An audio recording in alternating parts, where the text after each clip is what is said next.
This is probably going to be the most controversial deep dive episode I ever make. It is a sensitive topic and it's bound to upset a number of people.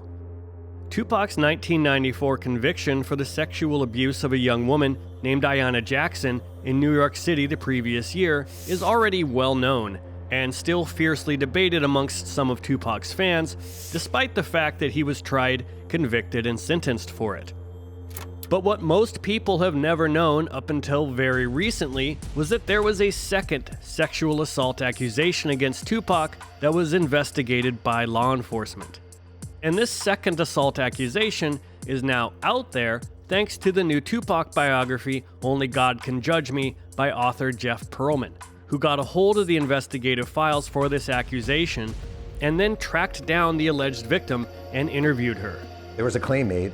It's very reputable. A detective confirmed it. I called the woman. Everything matches up. You don't have to believe it. I'm not even saying I believe it. I have not even offered an opinion on it. But to not pursue it and to not write about it would be journalistic malpractice. So because it is now publicly known, and because I also have the case file, I feel it's necessary to address this story. I am sensitive to the fact that Tupac isn't here to defend himself, so this is going to just inevitably be a one-sided story. But at the same time, sexual abuse is horrible. It can ruin a victim's entire life, and I think that they deserve to be heard. And due to the timing of this assault investigation and the Ayanna Jackson case, and the way that they were both handled, there is no way that the two victims could have known about each other.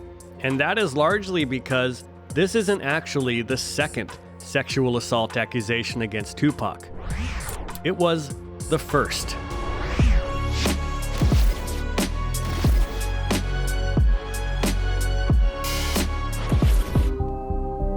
Ayanna Jackson was assaulted in New York in November of 1993.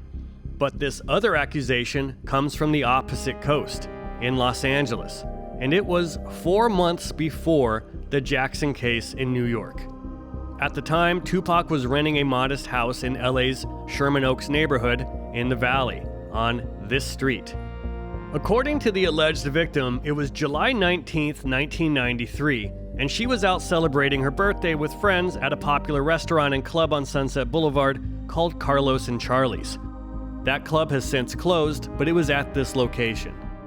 She had been there for about 1.5 to 2 hours when she was approached by, quote, rap artist and actor Tupac Shakur. Her friends told her they wanted to leave, but she lost track of time talking to Tupac, and when she went out to the parking lot to look for her friends, she realized they had left and stranded her there. She claims that Tupac then offered her a ride and that she accepted. But instead of being driven south to her boyfriend's home at the University of Southern California's campus, she claims Tupac drove her north in a black Mercedes to a house that turned out to be the one that he was renting in Sherman Oaks. Years later, she told author Jeff Pearlman that she resisted going inside the house. She wasn't comfortable with the whole situation, but that Tupac coaxed her to come inside. He allegedly told her he wanted to drop off his friends and pick something up, and at his request, she followed him into the house and into a bedroom, at which point he started kissing her. She claimed she was afraid to run out of the room because Tupac's friends were in the front of the house, and when he started undressing her, she was afraid she would be hurt if she resisted and spotted a chrome revolver on the nightstand next to the bed. She claims Tupac began having sex with her and that she then started screaming for him to stop and that he was hurting her. She claims no one came to her assistance when she screamed. She then claims that Tupac opened the bedroom door and invited his friends to have sex with her, and that when one of them entered the bedroom and started removing his pants, she began yelling loudly that she was not going to have sex with him. And in my opinion, this is the big similarity to the Ayanna Jackson case. In that incident in New York 4 months later, Jackson had an encounter with Tupac in a hotel room that started out consensually, but she claims that suddenly several of his friends entered from the other room and joined in against her consent, and that Tupac allegedly said that he wanted to share her with his friends. So this victim in Los Angeles is telling a similar story. 4 months before that ever happened in New York, with the only difference being that according to the victim in LA, she was assaulted by Tupac before he attempted to share her with his friends. If he goes to prison for sexual battery in an incident where one of the claims is that he basically shared her with his friends, and there's an incident 4 months earlier where a woman says he tried to share her with his friends. Same MO. Same MO. And they don't know about each other. Don't know about each other. When it was clear that she was not going to have sex with Tupac's friend, she claims Pac announced, "She's a 7-Eleven, call her a taxi or something." She claims a member of Tupac's group, whose name I'm going to censor here and refer to as suspect number 2, since Jeff Pearlman also gave them an alias in his book, then allegedly drove her to this nearby 7-Eleven market, where he called a cab for her. However, she didn't have money for a cab and she didn't like the look of the driver when he arrived, claiming that he looked scary. She claims she pleaded with suspect 2 to just drive her home, but instead he offered to only take her back to the Carlos and Charlie's club on Sunset, and only if she agreed to have sex with him. She claims she begged him to reconsider, but after he declined the waiver from his demand, she gave in and they had sex in a nearby park. He then drove her back to the club, but discovered it was now closed, and then drove her to USC's campus, where she joined her boyfriend. And according to Jeff Pearlman's interview with the alleged victim for his book, she was hysterical and told her boyfriend, who was a player for the USC football team, what had happened, and that she ultimately had to talk him out of rounding up his fellow teammates, some of whom had local gang ties, to go and kick Tupac's ass.